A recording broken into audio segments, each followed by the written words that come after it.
Hello, world. You're listening to the very first episode of Phase Cancellation, a production podcast featuring myself, Mitchell, also known as Ohm the Protector, and of course, Me, Jason, are known as Jorts.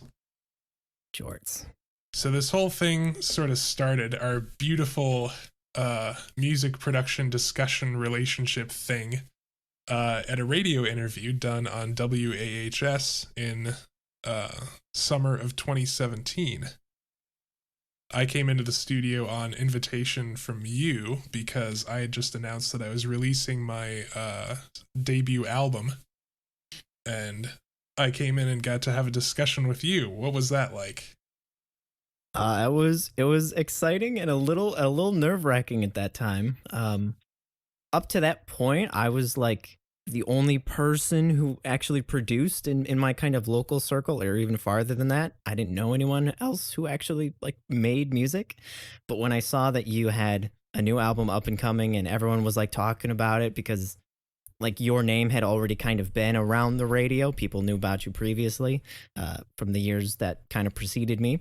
So I got into contact with you, got you in studio, prepped some questions, trying to just do my best, and I thought it was a lot of fun, being able to bounce real production ideas, kind of talk about the meta, so to speak, a little bit, kind of share some ideas and thoughts, and kind of get to know you for the first time was really exciting.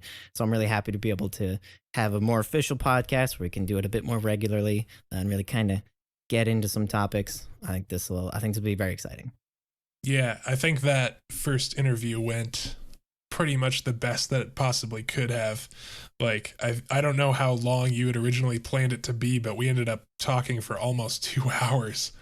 Listened to like 5 tracks off of the album, 5 or 6, and just bounced ideas off of each other. It started as an interview, but it eventually kind of came to a discussion where it was a two-way street. And I think we're hoping to capture that sort of meta discussion here as well. Yeah, definitely. Because I had listened back to it, and I noticed that I couldn't help but like talk about the things that I was kind of dealing with. Like it's kind of therapeutic in a way to finally get some of the frustration of like the giant archive of unreleased music. Be able to relate a little bit about that. Yeah, it was a really fun time, and that was 3 years ago. So for anyone out there, things have changed. If you recognize me, Mitchell, you may have previously known me as Alpha Core. And, rebranding, it's a thing that happens in music. So I'm now slightly more edgy. I'm now Ohm the Protector. Very cool. Uploading on the YouTubes. Yeah, if anyone listening right now who maybe hasn't heard our music, maybe wants to pause and go, find our music, where's a place that they can find some music by Jorts? My home base is, and always has been, SoundCloud. As much as people like to call it a dying platform, whether or not that's true is left up to debate, but the sort of nexus of my musical releases is best represented on SoundCloud. You can also find my albums, which are available as a pay-what-you-want model on Bandcamp, which is linked from my SoundCloud. Yeah, and we'll definitely have the links to that stuff in the description, of the video. Very, very YouTube-like. What about you? Where do you find yourself platforming these days? I definitely grew up a SoundClouder, and I'm gonna keep up to date with SoundCloud, definitely. But I'm definitely trying to expand a bit more. Recently I made a YouTube account to post like more like visualized like pseudo music videos for my songs. And just recently, maybe this is something we'll get into later. But I'm now on Spotify. I'm on iTunes. That kind of thing. Only like 3 songs at the moment. I've only just had like my first like little mini release. But you can search Ohm the Protector on one of your favorite listening places, and you'll probably find me. Yeah, it's those kind of visualized music videos that kind of showed up on my feed, and the algorithm then decided, hey, it's time to listen to some more of the radio shows on this guy's channel. So I listened to our old interview that we did and some of your other material that kind of made me think, hey, we could totally turn this into like this sort of a podcast format and have a discussion on air about this sort of thing. Yep, and we're we're gonna see how it turns out because we're very different. We both make very different styles of music. We use different softwares completely. We've been, kind of getting our inspiration from different places. We'll see how that goes. So that said about your kind of rebranding with the name, I'm kind of a bit more interested in hearing about that because I haven't so far. But I think that would be a good place to start in terms of where your musical journey began and how it kind of evolved into your desire to make electronic music, and then subsequently branding yourself as Alpha Core and then Omen the Protector. Yeah, definitely. I've technically had 3 names. Way back when I was like after I got into electronic music, because like I grew up at a time where like making fun of electronic music was like cool, and I was very young, so I was like, haha, yeah, push spacebar, haha. And then I actually heard some electronic music, and I was like, hey, this is kind of nice. I kind of like this. And one of my favorite artists at the time, he made a YouTube video where it was him playing a song that I already really liked, and he was showing the software and like the scroll bar as it played the music, so I could see like all these bars moving and all these buttons. And I was already kind of a tech geek, so I found the software, got a demo, like just immediately started to try and get into it. I was using it on like my dad's old laptop from like the 90s, so it ran super poorly. And I just started making anything. There's in FL Studio, there's a when you're like in the piano roll, there's a button called like riff machine. And if you just keep clicking randomize, it'll just make up random melodies. And I would just keep clicking that button until I eventually found something that I liked. I would use the stock drums, lay it on there, and I'd call it a day. I made a song every day for like 2 months. It was quite literally every day. And I started posting them on SoundCloud, I think. I had some album art that I made on my phone with an app, and they were terrible, awful music. But I was just so excited to actually be able to make music for the first time. And so that just kind of kept developing over the years. I started with the name Centauron on SoundCloud, which is like a name that I used in like video games and stuff. You need an online username. And then when I was like starting to get serious about it, trying to get some production techniques, make my first synth sound, switch out my drum samples for the very first time. That's when I became Alpha Core, because I was like, Alpha, is cool. And then like Latin, like core means heart. So I'm like, I'm the Alpha Heart. That's really powerful and edgy. And I stuck with that for a while, but one problem, it was a little like too aggressive as a name. It's like a little bit pompous. And on the other hand, when you search to Alpha Core, apparently it's a type of eye surgery. Ooh. And I would be in the front page, but basically everything else that you would find is like pictures and videos of people having their eyes, I'll say, worked on. Oh, that's pleasant. Yeah, I would not recommend Googling it. Bad idea. So more recently, I decided to change to Omen the Protector.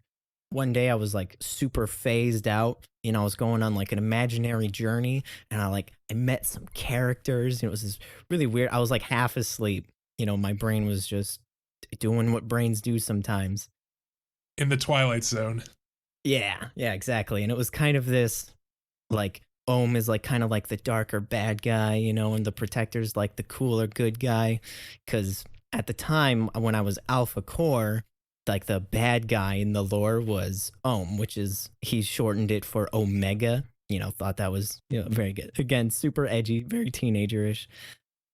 And then the Protector was the good guy. So my little symbol, my icon, is the Omega symbol on top of the symbol for pi, because I think not only is like P and P kind of goes together, but pi just being very closely ingrained with the idea of a circle and how that's like a very effective barrier.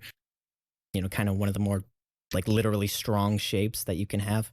I thought it was just a really good, kind of name. So when I'm doing like more aggressive dubsteppy songs, it's a bit more Omi, and my more like sad, like happy songs are a bit more protectory. Yeah, that's been my current rebrand. I was still making music for like 5 years, but I had stopped uploading because I was getting like really hard on myself.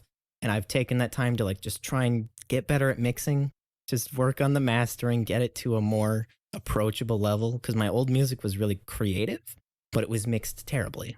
So you couldn't just like put it on the radio and have it sound decent.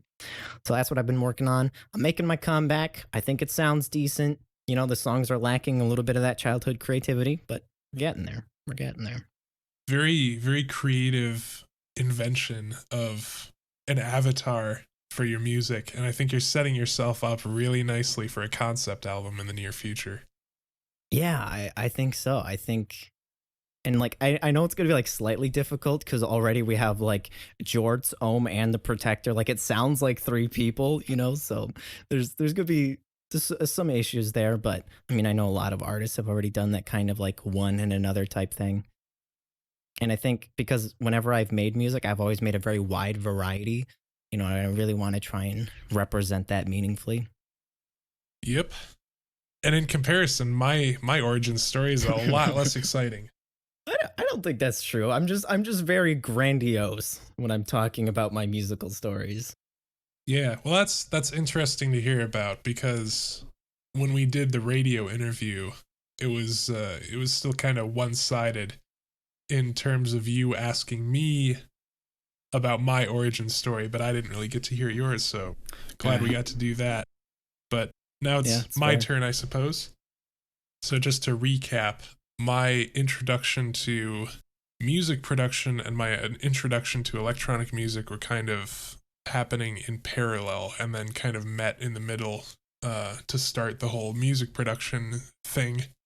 Growing up, every Christmas, we would go to my grandmother's house in Ohio, and I had uncles in California, and one of those uncles was the crazy cool uncle who is a full-time music producer. So he has a recording studio. He produces and has produced music for commercials, short films.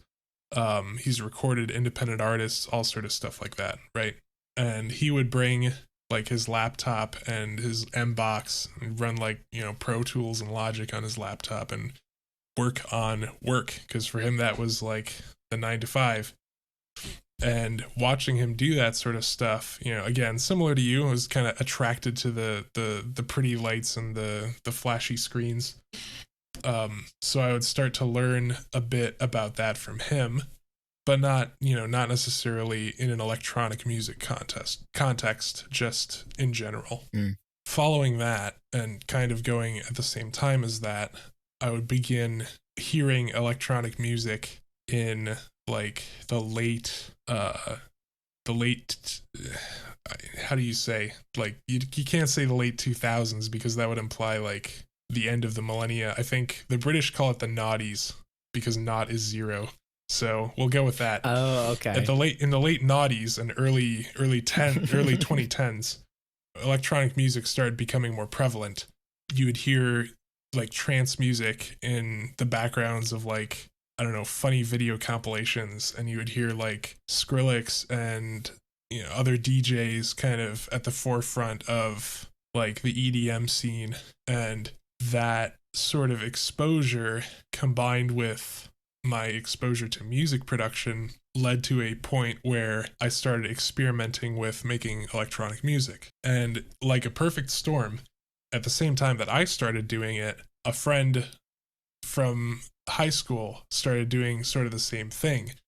Again, there's kind of that software parallel. I was using Ableton Live and he was using FL Studio, and that bouncing ideas back and forth, collaborating, being able to send like work in progress tracks back and forth was immensely productive, and almost makes you want to make music, because you have someone else who's kind of expecting you to send something. So without being able to work with someone else like that, I don't know if I would have continued my music production journey the way that I had, and definitely wouldn't be the same person in general that I am today. So I think having that dynamic of being able to work with someone else who's in like the same spot as you, not above you, not below you, but at the same sort of skill level, and being able to work each other up together is a very valuable relationship. as we sort of grew each other's skills coming out of high school, I continued to work on production in college. Of note, I won a couple of remix contests and, sort of started building my name. And from that point, it's sort of been deciding to release albums of original music rather than just putting singles and remixes out on SoundCloud.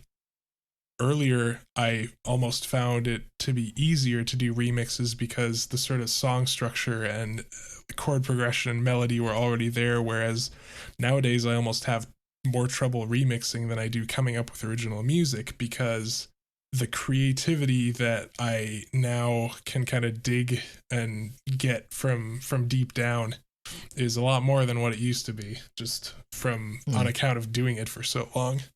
Right. I'm sure you feel the same way in some sense, at least. Yeah, I've tried to remix things in the past, and I don't think I've ever been able to successfully do it. I only like accidentally remixed. There's a song that's like "Girl, You're a Symphony," and like that lyric was in some stem, when I played with it, and I actually made something pretty cool until I realized that was from like a pop song, and then I was like, oh wait, I can't use the sample, and then I closed that project forever. But yeah, I Oh, mean that's bummer. been the extent, because kind of like you said, like it almost feels harder to like build off of someone else's creativity at this point than it does to use the bag of tricks that you've been working on for all these years. Yeah, because once you've been doing this for a while, you start to develop your own toolbox. If certain musical ideas aren't jiving with your toolbox, then it's not really worth it. Right. And I'm curious about, like, in kind of your growing up setting, like all the music that I've heard from you, and I don't know if you would agree on the genre, this like complextro style, this tendency to just be very upbeat, and very, I mean, literally highly complex, very, I don't want to say hectic, I mean, like the word hectic, but in a positive context, is like a good thing. Um, that I kind of heard in some other places. Like, have you always been trying to, like, while you were growing up, like make music in that direction? Or was there like a specific moment where you really kind of tuned into that idea and started working towards that? Well, my first genre was trance and uplifting trance.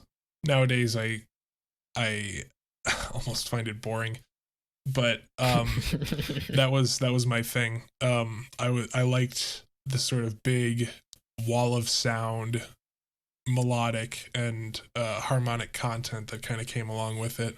Hmm. Of course, in 2012, when at the same time that everyone else was doing it, I jumped ship and started doing like dubstep and bass music in that sort of realm, dubstep, drum and bass. But I would say the real sort of turning point to making four on the floor music was a musician from Colorado who goes by the name of James Egbert. And James Egbert made like some crazy bangers, which like all sorts of computer beeps and, everything that my, like, 16-year-old brain, 17-year-old brain was tickled by. Mm. So I listened to him a lot, and he influenced a lot of my early complextro in those years. He has, I guess, kind of taken a hiatus since he had a kid like a couple years ago. That'll do it. So he hasn't released any new material in a while, unfortunately. I'd love to hear some more of his, but whatever. All right. It's life is life. But lately, like within the last couple of years, I've been starting around the time that we had the interview and around that album, I've been turning the tempo up a little bit, rather than doing complextro kind of at the standard house tempo in the neighborhood of like, 130, 128, whatever. I've been finding that I am enjoying the tempo range of like 145 to 155 for complextro a lot. Okay. Still four on the floor beats and still oriented around the glitchy sounds and stuff. But listening to stuff like UK hardcore and like psytrance kind of influenced my tempo a little bit up Okay. into the faster direction. So that's kind of where I'm sitting at this point. Oh, that's interesting. It's like for a long time, like there was a good bit of like when I was making music that yeah, like I was keeping the tempo really high. I made a fun few like 140 BPMs is normal, but like some 160 BPM like trancey drum and bass sounds. And then I've noticed kind of over the years as I really kind of hone into to what I like making, it's like the tempo keeps going down. Like I have to limit myself at like 110 beats per minute because any slower is just like a slog to listen to at a certain point. But like I just kind of always gravitate to making that just like super super chill, super washed out vibe. Part of my like learning to mix better was to chill out on the reverb a little bit. You know, don't the wet doesn't need to be at 75%, you can still hear it at, 10% is fine. Turn the decay down. 30 seconds is too long for a snare. No, you always Um got to put reverb on the master. oh yeah, that was I this is like a small tangent, but I got a crazy pair of headphones called the Neurophones, and they've got like tiny little speakers on the inside. And so what the big marketing was is that it would send signals to your ears, and then it would wait for like the echo back of those frequencies to hear how well your ears picked up certain frequencies. So if a specific frequency came back really loud, then it would know that you're very sensitive to it, or vice versa. I'm not sure on like the super specifics, but it was super cool. Like, crazy expensive pair of headphones. And so I like, scanned my ears, and then like, I mean, yeah, it sounds amazing. And so I went and like started like trying to produce some music on it. And for some reason I ended up putting reverb on the master. I was making horrible mixing decisions because like after you learn to produce for such a long time, like you learn, kind of what things should sound like. Like I love turning up the bass, but like I think my ears are just less sensitive to bass, and so I have to like bring myself back and not boost the low end so incredibly much. We all love turning up the bass, and if you deny it, you're lying. You're lying. Even like yeah, big orchestra, when they start slapping those massive, percussions, the what do you call them? Timpanis? That's Timpani, yep. something else. Timpani, yeah. Like everyone loves a good timpani. Oh Wait a yes. second. Did you play band? Yep. Did you play timpani? Mm-hmm. I was about to say, like, for some reason, like an image of you like holding this stick standing over a timpani just popped into my head out of nowhere. I totally forgot about that. Yeah, I mean, timpani are basically like, I don't know, what would you compare them to? To make a really stupid, like, please don't hold this against me if you're listening and you think I'm an idiot. I'm not an idiot. I'm saying this like knowing that it's going to sound stupid. Timpani are like acoustic 808 kicks because they hold a pitch. They're tunable. The only thing that is kind of interesting that they lack is a fundamental. Like when you hit a timpani, you get like the timbre, like the frequencies, the harmonic series, but there's no real clear fundamental. They're not actually truly bass instruments in the sense that they don't have that solid fundamental tone. Oh, But never anyway, noticed. yeah, so the whole the whole thing about putting reverb on the master is kind of funny. Yeah. And I think this also kind of brings up a good point. Like you were in band, you've mentioned before, and you kind of skipped it in your story. Like you've had more like classical, like actual instrument training. Like kind of what was like growing up with that like? How into it were you? And like how does that like affect your music making now? Yeah, so I did piano lessons in grade school, which a lot of people do, I guess. A lot of people also put it down after a couple of years, but I stuck with it for 5 and or 6 or 7. I don't remember, Hmm. but I wish whatever it wasn't enough. I always wish that I could have done it for more, but nowadays I'm trying to kind of recover that lost time and play a little more piano. Yeah, so I play piano and keyboards.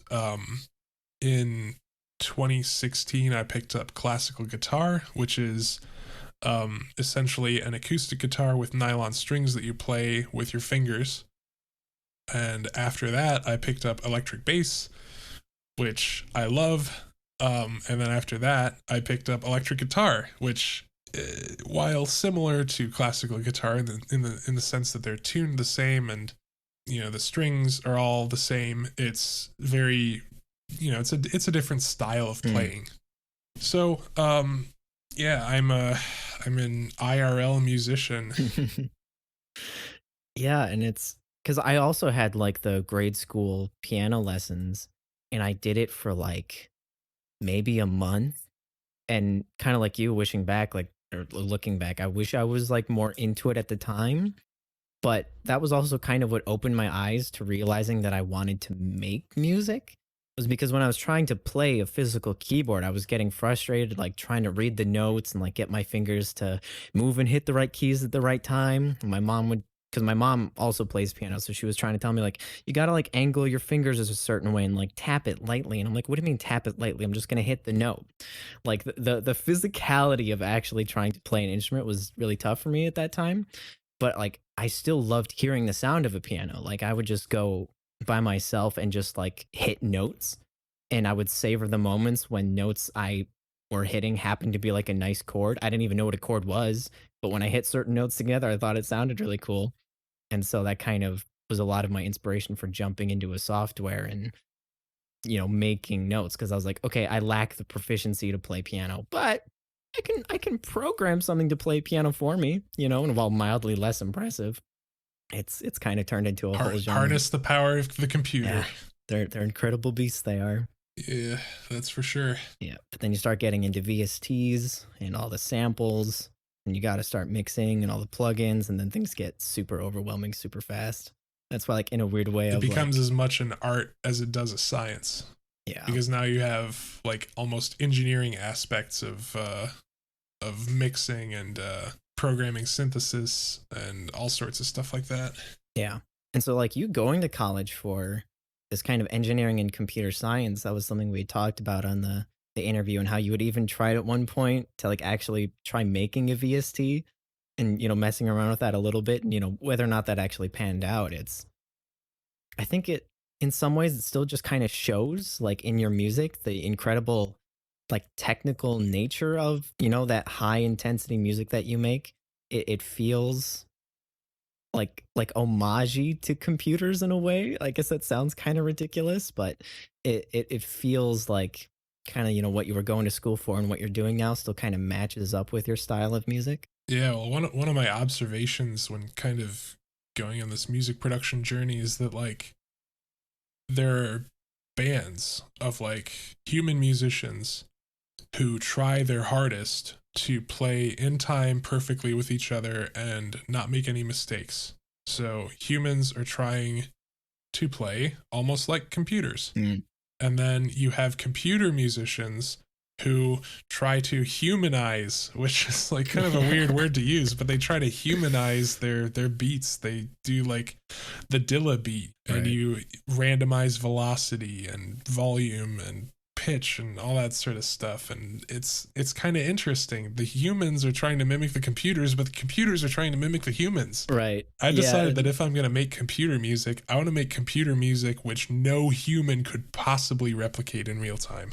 And I think I do a decent job of that. I would be inclined to agree with you. Yeah, like my music being slower, like I've literally like I've tried to play some of my songs on a piano, at least just note wise, and even that was kind of very fulfilling to transfer it the other direction. Making that humanized sound has always been difficult, especially like when you're trying to emulate certain instruments. Like you have an acoustic guitar sample that you're trying to work with. It's like in FL Studio, I'll hit like there's a strum button, so it'll like delay all of the notes in a chord by like a little bit compared to each other. Because yeah, with a guitar, like your finger still has to move from string to string to string. You can't hit all of them at the exact same time. So Yep. all those little things that try to make it real, and something that you even mentioned on the interview that like you still don't have like the fingers sliding on the strings, you don't have all those extra sounds that kind of come with real guitars. So yeah, screw it, just makes sense, computer music, like there is no instrument for this, so you have nothing to compare it to. Yeah, exactly. Who knows? Maybe someday there'll be some sort of a proto artificial intelligence, crazy quantum hyper cyber thought computer. And just like today, we have contact libraries which attempt to best emulate real instruments.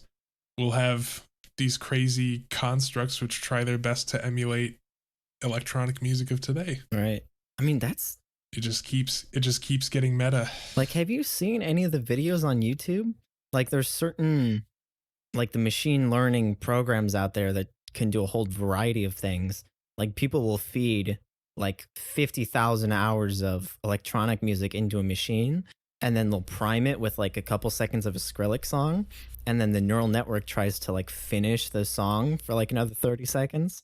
And like the bit rate is super low. Like, I mean, it's super low quality and it can't keep tempo, but it's really interesting to see like computers doing Yeah. this like machine learning artificial guesswork, like starting to make music. And I don't know, I think we're like less than 10 years away from having your own Spotify artificial intelligence guy that you follow who makes music just for you, in its own special randomized way. I'm fearful of things like that, but it's also interesting as a thought experiment to understand where those sorts of things would go. Yeah. But anyway, my favorite is the Bach Doodle, where like a year or two ago Google had one of their Google Doodles for Bach's birthday or something like that. And so Magenta, which is some sort of AI project, basically they trained it with a bunch of Bach chorales. And so all of those sort of counterpoint elements, and counterpoint, if you're not familiar, is sort of an alternative imagining of harmony aside from like chord progressions, where instead of having chords and a melody, you have multiple independent melodic lines where their interaction across time creates chords, essentially. Oh. So what would happen is you could program a melody into this Google Doodle, and then based on that melody, the trained model would try to devise alto, tenor, and bass lines, having assumed that the melody you drew was the soprano line, and try to compose additional counterpoints to the melody you wrote. And depending on, if you give like very basic diatonic melodies, it could give you pretty interesting and somewhat accurate, like common practice contrapuntal structure. But if you would give it like spicy stuff, like with a lot of accidentals or non-diatonic stuff, or even in like a mode other than major or minor, it would kind of like flip out and give you like crazy like diminished chords and just like all sorts of weird stuff. Just doing its best. Yeah, that would obviously be like a note-based implementation rather than an audio-based implementation. The audio-based implementations are kind of low bit rate because like the higher frequency you go, the more kind of like noisy and chaotic it gets, at least from the eyes of a computer. So if they can kind of filter it up to like 1,000 hertz or whatever, then it's a little easier for the neural network to kind of process and chew on. Yeah. Kind of feels like it's almost just like the inevitable like next stage of like using presets. Like back when electronic music started and there were no presets, people were just plugging sine waves into triangle waves and throwing on a filter to see how it sounded. But, now we can download 145 gigabytes of, 50,000 different sounds that we can just Somatics, preset packs. Somatics, Nexus, all that stuff. And so it almost feels like there's going to be the preset or the auto generation in terms of like melodies and song composition. And yeah, I don't know. It's hard to like, do you draw a line at a certain point where like it's no longer artistic-y? Because that's already like a big debate in the music community. Is like, oh, you're using presets. Like, yeah, you're saying that you're making dubstep, but you just, clipped up some already existing bass wubs together and put your own kick drum on it. But like, does that count? Does it not count? You know, it's tricky. The debates of our time. The debates of our time. Yeah. Of all things, whether or not to use presets. I use presets occasionally. I tend to take a pretty liberal stance on it. I mean, if if no one recognizes it, it's not a problem. But if you're using that same Serum modern drop one pluck sample that everyone else has used and you Yeah. recognize it in a song, then mission failed. We'll get them next time. It's the same with Nexus presets and, all that sort of stuff. I mean, that's why a good thing to do with presets is just to take them and tweak them slightly so Right. it's different. Yeah, when I was like still like in a very learning part of making music, and I shouldn't say like I'm not learning, I think we're always learning when it comes to making music, but more like, infantile stages. Yeah, like I heavily relied on presets, and I don't think I'm not saying there's anything wrong with presets. Like, it helps to just have a place to already have a sound so that you can focus on other things like mixing the sounds together, your melodies, your chords, your basses, just kind of focusing on those elements. But yeah, it was super weird when I heard one of my favorite artists and his song opened with some arpeggio preset that I had used in another song. And I was like, I know what you've done. I see you. Yeah, and it's the same with samples and all that sort of stuff. There's a growing but still finite number of samples and presets. Right. So it's bound to happen at some point. Well, so kind of like in the synth universe, like, do you have a kind of preferential way to go about like, hey, this is a new project. I'm gonna start making some sound. What are the plugins that you reach for? What's kind of like your go-to instruments? It depends. I tend to separate. I try to make this a habit and I've been sticking with it. I try to separate my sound design and my composition sessions into separate affairs. And the reason I say it depends is because it does depend on the style of music. Like generally if I'm doing like bass music, like a dubstep or a drum and bass, I try to make those songs with like iconic sounds. Like you couldn't imagine like Bangarang by Skrillex without that, that characteristic kind of screechy wobble bass, right? Yeah, that modern talking wavetable from, I don't even remember that synth's name, but it was like the bass synth. Massive. Yeah, massive, the massive synth. remember Yep. remember when wavetable synthesis was a meme? Yeah. Anyway, um yeah, I try to make bass music songs like that around some iconic sound. So often what'll happen is in a sound design session, I'll accidentally serendipitously make some sort of iconic sound and I'll say, oh sweet, this will be I know I can build a drop around this, which means I can build a track around this. So later when I start working on a track, I can start building a tune knowing that when I get to the drop, I'm going to use that sound. In other genres where sound design is maybe not at the forefront or kind of not the primary focus, like my Complextro sort of stuff, or like hardcore or house that's a little more melodic, where it's just all supersaw dominated anyway, so who cares? Then I can sort of approach composition and then do sound design kind of in line. And a lot of stuff is muscle memory, and a lot of stuff is like I've created my own presets that I can call upon to fill whatever needs. And then aside from that, I can go and pull up presets and either get inspiration to make something similar or tweak them to get something new, or just use them as is if I'm feeling lucky. But Yeah. Whatever way, I try not to let sound design or composition get in the way of each other. That's really interesting because, I mean, yeah, again, like when I think about the way that I make music, it's like polar opposite. Like I'll be 6 hours into a session and it's like I'm trying to have like all the things all at once. Like I'll pull up an instrument And then I'll maybe click through presets until something like inspires me in a certain way.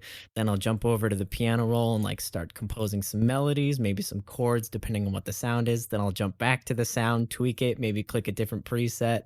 And I'm like mixing while I'm doing this. And I'm like already touching my master chain, which is, generally not recommended to do too much while you're in the compositional stages. But it's always this, I'm always like jumping around between things. And like, I do even save presets, but I feel like so much of the time, like, I have so many projects that are just in a list that are, like, never used, but there's always, like, in the back of my head, I'm like, "Maybe one day this will be something," and so that, like, sound is forever reserved for that project. So it's interesting that you kind of have these, like, sound design sessions, maybe I'm sure you've spent hours and hours just making sounds for your own use later on. I think it's really interesting the kind of different approach to how our sounds kind of come out. The other thing that tends to happen when I'm making sounds on the fly, which is maybe a little dangerous, especially when I'm doing Complextra. Like, I right now I'm on a pretty powerful machine. Like, I've started building my own computers, and I try to pack as much processing power as I can in, Mhm. so that I can make do with crazy hyper oversampled CPU eating synthesizers. But with it's the programmers just keep making them more and more CPU intensive, so what's the point? Yeah. Anyway, the point is, when I was starting out, I was producing on a laptop, and making Complextra on a laptop is really hard because you have a whole bunch of synths going like all at the same time and in rapid succession, and little tiny itty bitty, scaled down, like power starved CPUs in laptops just can't keep up. But the tiny little itty bitty slow RPM power starved hard drives could keep up a little better. So I got into a habit of bouncing to audio pretty much every instrument that I would use in my tracks. And that's a habit that is hard to break. So it's one that I still have today when I'm making that sort of music. And as a consequence, when I'm in the middle of making sounds and I decide, okay, this is good, this is it, I freeze it, I delete the original track which had the instrument on it with whatever preset data there was there. It's gone. So when I'm making that sort of stuff, it becomes a situation where I make a sound and then I have to make a decision. It's like when it's done, it's done. There's no going back. Right. So that has kind of forced another habit into my workflow where I've kind of mixing as I go, because the EQing and compression and like level setting has to kind of happen before you freeze it, right? So I audition new sounds against like the rest of the track to make sure that it's kind of fitting in the mix before I go and freeze the track and, commit to the sound.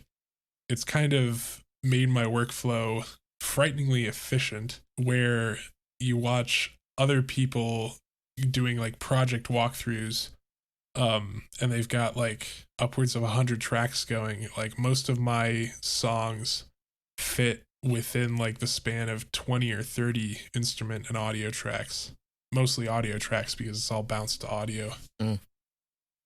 Yeah, again, that's interesting because, like, I mean, you just said basically all the reasons of why I've always been so scared to bounce my stuff to audio, because I'm always thinking like, well, I might want to tweak this later. And if I get it like really set up, then I won't be able to tweak it as much and go back to it. It's like only just, I mean, basically the past week. Like, I was working on something the other day and I was like, all right, I'm gonna add some effects to this particular rant that I had. Like, I was just speaking into a microphone. I added some like randomized glitching VST plugin to it, and then I just like recorded it and started chopping it up. And yeah, it's actually been super awesome being able to, have these kind of freeze frame ideas of certain sounds that I can put into place as need be. I'm surprised by how like effectively opposite we actually are ending up being in our ways of approaching things. Cause yeah, I've been always so scared to just like freeze it and never get it back. But I think it's very inefficient almost, in kind of contrast to what you were saying, because I'm always thinking, I'm always going back to change one or two things, and I'm always like struggling to get like a certain sound to like happen at a specific point. All these little minor things.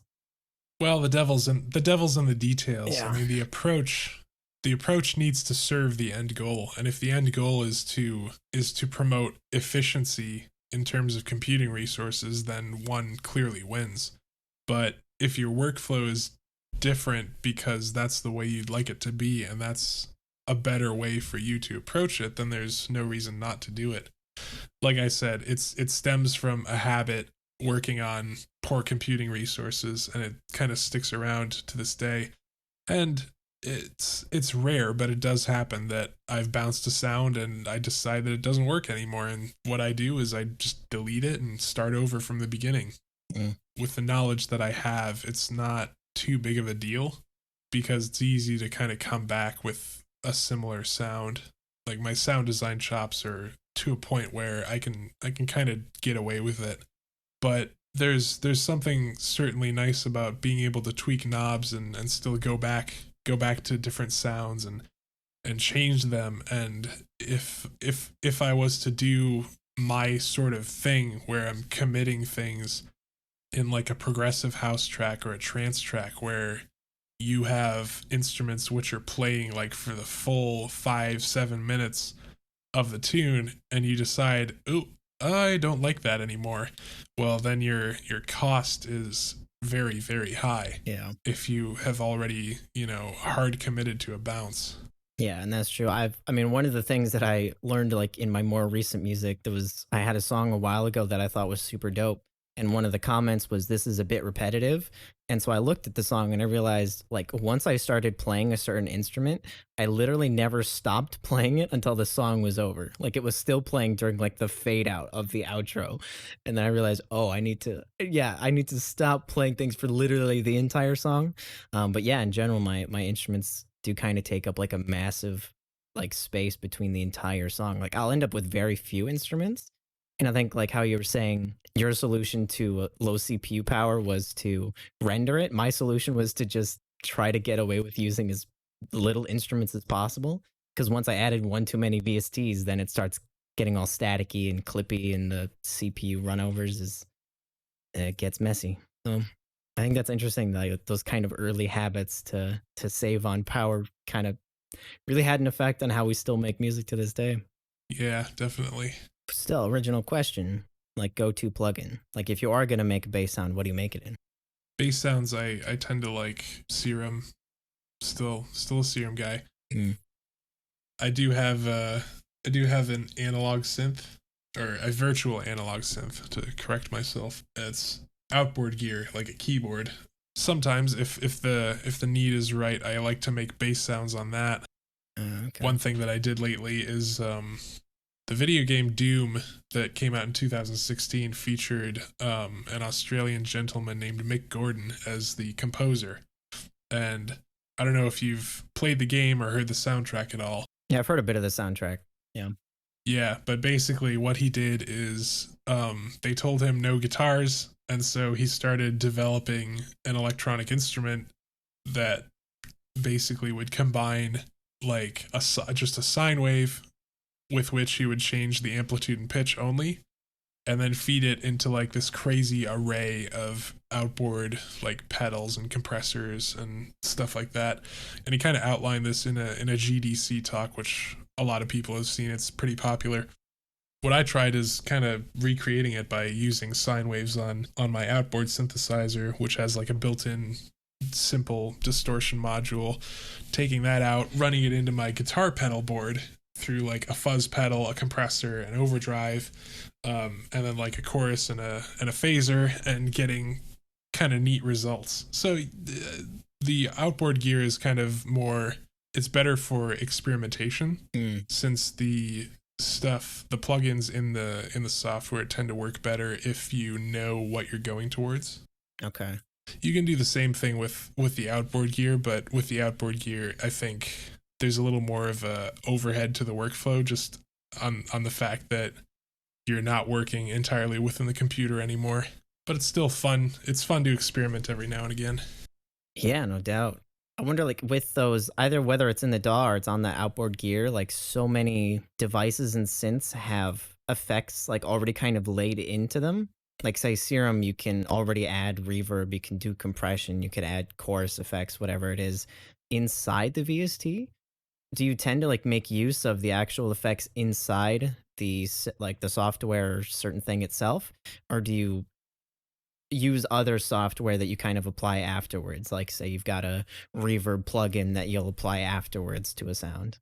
Well, Serum's reverb kind of Yeah, sucks I'm not a in huge my fan of opinion. Serum's reverb. That's So, kind of so why I I, don't really like using the inbuilt ones so much. so yeah, so at least for reverb, I tend to use different plugins. Delay, I mean, doesn't really matter. Chorus doesn't really matter. Serum's inbuilt effects are nice because you can automate them along with like LFOs and the mod wheel and stuff like that. So if you're making a sound which could rely on those effects, then it makes for a good combination. That's true. But if it doesn't, then having stuff with a few more knobs to twist generally doesn't hurt. That thing with my the sine wave and the pedal board, it's like the whole reason for doing that outboard is that you get like little noise and like hum and like little crispy bits coming from like the imperfections of the circuitry in like hardware pedals that you just don't get inside a computer because everything's mathematically perfect. So you can kind of pick up like little interesting noisy bits in using outboard gear, and that was kind of what I was trying to amplify in some sense. Right. But yeah, as far as working with synths in the box, I guess overall I tend to favor using like a synth and then using separate effects. Right. Yeah, no, that makes sense. Cause I mean, I definitely kind of line up in the same way. Cause there's like a lot of effects, especially ones that are already stocked to FL Studio that like I keep coming back to. And some of them are almost like becoming a crutch at this point. I know it's like a popular thing on YouTube. Like someone will post like, I took Minecraft, but I slowed it down by like 30% and I cried to it. Like in that same vein, there's a certain effect called gross beat that I can't stop myself from applying to so many things. Even to just as so far as to like have a second chorus and keep it completely the same, but just apply it gross beat to it. Because what it can basically do is it changes like the time that's going through it. So let's say instead of playing an entire beat, you play like 3/4 of the beat and then stretch it out so that everything now sounds down pitched and like you're getting swing for free basically. Like you don't actually have to change percussion at all just because you're skipping certain parts of a beat. Now you're getting this completely different tempo, this different feel, the different speed, and it kind of has this jumpiness to it as it like catches up. And like I just favor that so much. So I've really gotten used to just using these outside VSTs, especially like a lot of free VSTs out there that just do more crazy wild things that are fun to mess with. Yeah. Yeah, I'm familiar with gross speed. It's basically a like a one measure buffer that kind of lets you play with the timing aspects like in real time. Right. You can get like DJ scratches and jump cuts and all sorts of stuff like that. It's fun to put on like drum breaks. Yeah, for sure. Like Get that's your probably like the only breakcore shit. yeah, like that's probably the glitchiest sounds that I ever get is just very highly manipulated gross beat profiles. You know, and trying not to lean on them too hard. You know, it's always good to keep experimenting. There's one actual like synth that I use that I haven't heard a whole lot of people use. Um and you know, we're talking about a lot of synths that have lots of features. It feels like the most featureless of the things that I've worked with, but I use it so often. It's called Synplant, and its whole marketing is like an organic way to make sounds. So every sound has like a seed. And if we kind of think about like literally like when we talk about randomized things, we can have certain seeds that make something like predictably randomized. And you can keep like resetting this seed and it will have just a random sound to it. And then there's also all these branches that you can pick from. So if you drag a branch out and you're like, oh, I actually kind of like what that does to this sound, then you can make that the new seed. And you can do this for like 20 minutes until you've just finally kind of rein in on a sound that you think fits perfectly. And you can get these really interesting sounding, like melodic or even like bassy or like straight up sound effects. There's a slider for tonality versus atonality. So if you're making a sound effect, or if you're making a lead, or you want something just for some chords in the background, there's a lot of flexibility, and it doesn't require me to be super knowledgeable about how to actually make synths. I find a lot of times when I go into Serum or Phase Plant, I end up coming out with just a super saw or something that's just so inaudibly bad that you can't really use it anymore. So just kind of having a synth that like works with you has been a lot of fun for me, and I've been using it on a lot of my newer stuff. The name definitely rings a bell, but yeah, it sounds like it's taking the ideas of like genetic mutation and kind of codifying that in a software synth, which sounds like really, really cool. Yeah, exactly. I mean, there's literally a button called DNA where you can open it up and you can see all the parameters that it's kind of randomly tweaking. And so, like, if there's a very specific part of the sound, like you want the attack to be a little bit smoother, you can still go in and manually adjust it and save presets. So I even have like a couple presets that I just like as starting points, and then yeah, you just And kind then of you start mutate it a mutating couple those. times. Yep, and then you run with it. So it can be a lot of fun to work with. Do you have any like synths or sounds that are more different? Just like stuff when you like need a real like breath of fresh air and something to just kind of spice up your creativity? Um, I do have a couple of like experimental instruments that are kind of a little more like off the beaten path. Yeah. One of my new favorites is a synth called Pendulate, Ooh. and it's based on chaos theory. Essentially, if you have a single pendulum like suspended in the air and you kind of rock it back and forth, then it has a predictable um a predictable result based on the initial height and factor in air resistance and gravitational pull and stuff like that, right? Right. So it's a very well understood system from a physical standpoint. Now, if you take a pendulum and then you attach another pendulum to the end of it, all hell breaks loose. Like, it becomes a very, very difficult system to understand physically. It becomes describable pretty much only in terms of initial conditions by like differential equations, which makes it very nonlinear and what we would call chaotic. It's not random, but it's pretty much about as random as a deterministic system can be. Okay. Yeah. I mean, it's the kind of thing I see like gifs of on Reddit, and just trying to like track the path of it, like trying to move. It's spicy Yeah, for like sure. Lorenz attractors and stuff like that. So the whole idea with chaotic systems is that small changes in the initial conditions result in big changes later on down the line. It's the whole butterfly effect, right? Mm. So the idea of the synth is that you have kind of like a chaotic system contained within the synthesizer, and you can use that to control very different parameters. And it's not a terribly standard like subtractive synthesizer. The oscillator is like wave folded, which is like some crazy super nonlinear wave shaping technique, and then that runs into like it's like a band pass filter, but it's also a gate. So, and you get all sorts of crazy sound design that way. But the whole premise is that you've got like this chaotic oscillator kind of controlling everything. So it's really good for like really like ripping kind of gnarly basses or leads. Okay. Yeah, it sounds yeah, just kind of fun to like get in and toy with, because I mean again, because it's so chaotic and kind of unpredictable, you can get a lot of, whatever you put into it, you're going to get something pretty wild on the other side. Yeah, I haven't given it a lot of attention lately, but it is a lot of fun to play with. Do you end up like playing like with music often? I mean, I suppose like the fact that you have these like dedicated sound design sessions, it must be, but like I have a good section of projects that are just me like messing with sound, and making something that's not at all musical in any way, shape, or form. Um, but even I found like at one point there's like a music visualizer, um, and I mean, it would literally just track like the waveform, but it would also have like the stereo on it. You know what I'm talking about?